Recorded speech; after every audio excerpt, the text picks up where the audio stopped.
In this video, we're going to be talking about Discover app not working and a couple of fixes that you can try to fix it. So first things first, let's talk about initial troubleshooting. So go ahead and ensure that the Discover service isn't down by checking down detector, as users have reported widespread issues during maintenance.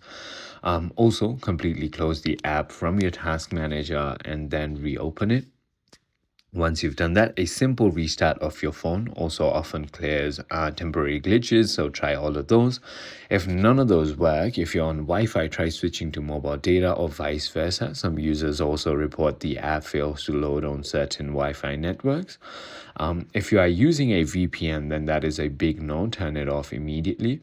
Also, if your fingerprint or face recognition fails, try logging in manually with your username and password. And if it is the application, just try uninstalling and reinstalling it. I hope this video clarifies everything for you. If it did, hit that like button and I'll see you on the next one.